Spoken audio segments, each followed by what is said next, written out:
we have, for example, the case of Aisha. Aisha told her nephew Urwa that Abdullah bin Amr al-Aas is coming to make Hajj this year.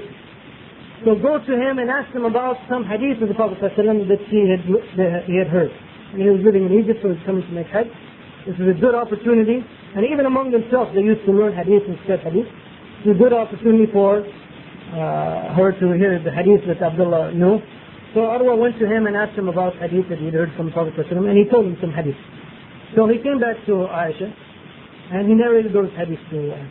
One of the hadiths he narrated was the hadith that Allah subhanahu wa ta'ala does not take the knowledge by snatching it from the heart, but Allah allows the scholars to die and do not, and other scholars do not reflect. Well, this hadith was strange for Aisha, she had never heard it before. And I believe it was 2 years later, Abdullah bin Amr al-Aas is coming to make Hajj. They used to do that, many Sahaba used to do that. 1 year, spend it in jihad, next year make Hajj, jihad, Hajj. So she asked Urwa again to go back to Abdullah bin Amr al-Aas and ask him about hadith that he heard from the Prophet. And in particular, it seems she wanted to know about this hadith. So he did, and he came back. And Abdullah had narrated exactly the same way that he did before. So Aisha said that he must have memorized it exactly as he heard it. And in other words, her goal was she wanted to make sure that the way he's narrating is exactly the way that he heard it from the Prophet ﷺ. And he does not change it 2 years later, it's exactly the same. To make sure that this wording is exactly from the Prophet Muhammad ﷺ.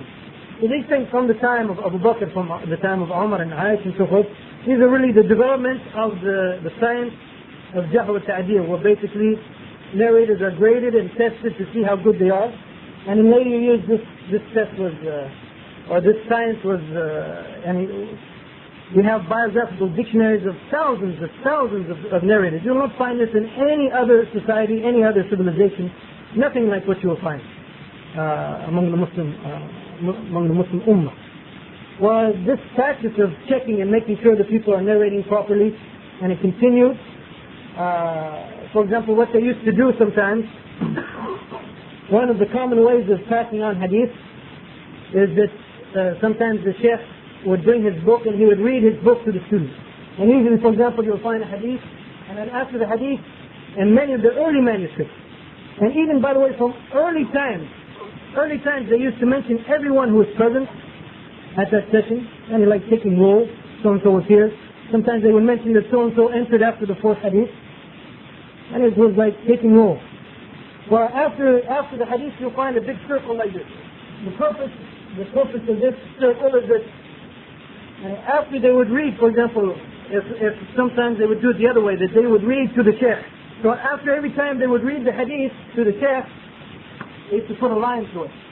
I mean, they were not like us that we read, for example, after Maghrib, 15 hadith after Riyadh al-Salihin, and then we go, and 2 months later we might read a few more hadith. And they used to read sometimes 3 or 4 hadith at a session. And they would go over them many times. Such that you'll find many manuscripts where, and after the hadith you'll find many lines to it. Meaning they read this same hadith many times to the sheikh.